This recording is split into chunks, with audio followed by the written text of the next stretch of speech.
Hello friends. காலை வணக்கம். இப்போ என்ன சமையல் பார்க்க போறோம்னா, இட்லிக்கு, தோசைக்கு ஏத்த ஒரு சிம்பிளான கூட்டு பார்க்கலாம். வாங்க எப்படி செய்யறதுன்னு பார்க்கலாம். காளான் கூட்டு தான் செய்ய போறோம். காளான எடுத்து பொடி பொடியா நறுக்கி அரிஞ்சு வச்சிருக்கேன்.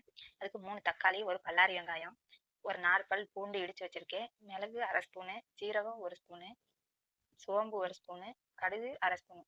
வாங்க தாளிப்பு முறைக்கு போய்க்கலாம். கடாயை வச்சு 2 ஸ்பூன் போய் எண்ணெய் ஊற்றிக்கலாம். 2 ஸ்பூன் எண்ணெய் ஊற்றியாச்சு. இப்போ மிளகு, சீரகம் இருக்குல்ல, எல்லாத்தையும் சேர்த்துக்கலாம். பூண்டு வந்து நல்லா பசி கொடுக்கும் ஃப்ரெண்ட்ஸ், அதனால எக்ஸ்ட்ராவே சேர்த்துக்கோங்க. ஜீரகம் வந்து சூட்டுத்தன்மை எல்லாத்தையும் குறைக்கும். வெங்காயம் சேர்த்துக்கலாம். யாராருக்கு காளான் கூட்டு பிடிக்குன்னு சொல்லி கமெண்ட்ல சொல்லுங்க. நல்லா வதங்கட்டும் ஃப்ரெண்ட்ஸ். ஒரு சைடு தோசை ஊற்றிக்கிறக்கே பாருங்க. தோசை இந்த காளான் கூட்டு சூப்பராக இருக்கும். அடிக்கடி தேங்காய் சட்னியாக வச்சு போர் அடிச்சுன்னா கண்டிப்பாக வாரத்தில் 2 நாளைக்கு இந்த காளான் சேர்த்துக்கங்க, நல்லா இருக்கும். பாருங்க நல்லா வதங்கிக்கிறதுக்கு.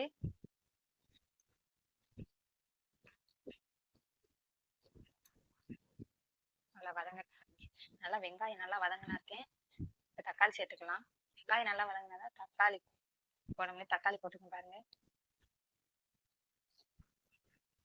லைட்டா உப்பு சேர்த்துக்கலாம். உப்பு போட்டோம்னா வெங்காயம் தக்காளி நைஸ் நல்லா அந்த உப்பு சாருக்கே நல்லா வதங்கிரும். ஏன்னா வெங்காயம் வந்து வதங்குறதுக்கு உப்பு கண்டிப்பா சேர்த்துக்கோங்க. 1/2 ஸ்பூன் உப்பு சேர்த்துருக்கேன்னா நல்லா வதங்கட்டும். யாராருக்கு எத்தனை பேர் எங்க சேனல் பார்த்துக்கிட்டு வீடியோ பார்த்துக்கிட்டீங்கன்னு சொல்லி கமெண்ட்ல சொல்லுங்க ஃப்ரெண்ட்ஸ். லைக் பண்ணுங்க, சப்ஸ்கிரைப் பண்ணிடுங்க. பாருங்க நல்லா வதங்கிட்டு இருக்கு. 10 நிமிஷத்துல நீங்க செஞ்சிடலாம். அந்த செஞ்சு வேலைக்கு போறவங்களுக்கு, ஸ்கூலுக்கு போற பிள்ளைங்களுக்கு கண்டிப்பா இது கொடுத்தோம்னா சூப்பரா இருக்கும். பாருங்க நல்லா வதங்கி பாருங்க, எண்ணெய் பிரிஞ்சு வர அளவுக்கு நல்லா வதங்கிருச்சு.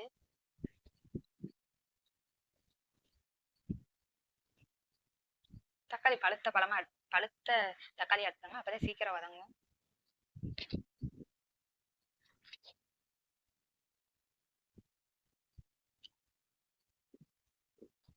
பாருங்க நல்லா வதங்கிட்டு இருக்கு. இந்த ஸ்டேஜ்ல காளான் சேர்த்துக்கலாம். 1க்கு 3 தடவை காளான் வாஷ் பண்ணி உள்ள சேருங்க, ஏன்னா மண்ணெல்லாம் இருக்கும்.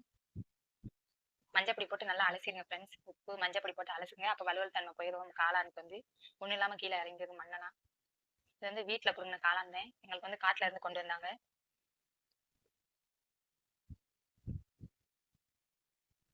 நல்லா வதங்கட்டும், கிளறி விட்டுக்கோங்க. மசாலா பொருட்கள் சேர்த்துக்கலாம். 1/2 ஸ்பூன் மிளகாய் தூள், 1 ஸ்பூன் கறி மசாலா பொடி, 1/2 ஸ்பூன் சிக்கன் பொடி சேர்த்துருக்கேன். இதே ஃப்ளேவரே இருக்கு. ஜீரகத்தூள் கொஞ்சம் சேர்த்துக்கோங்க, இப்போ வாடை நல்லா இருக்கும். 1 டம்ளர் தண்ணி, எங்களுக்கு வந்து 3 பேத்துக்குன்றனால 3 டம்ளர் தண்ணி போதும். உங்களுக்கு எத்தனை பேத்துக்குன்னு சொல்லி தண்ணி எக்ஸ்ட்ராவே சேர்த்துக்கோங்க.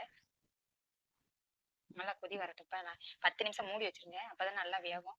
வெந்ததுக்கு அப்புறம் அதாவது எண்ணெய் பிரிஞ்சு வர அளவுக்கு 10 நிமிஷத்துல வந்துடும். இப்போ மூடி வச்சிருங்க, 10 நிமிஷம் வேகட்டும். பாருங்க நல்லா கொதி வந்து எண்ணெய் பிரிஞ்சிச்சு பாருங்க ஃப்ரெண்ட்ஸ். இந்த ஸ்டேஜ் வந்து கொத்தமல்லி தூவி இறக்கிடுங்க, சூப்பரா இருக்கும். தக்காளி காளான் கூட்டு இட்லி தோசைக்கு எல்லாத்துக்கும்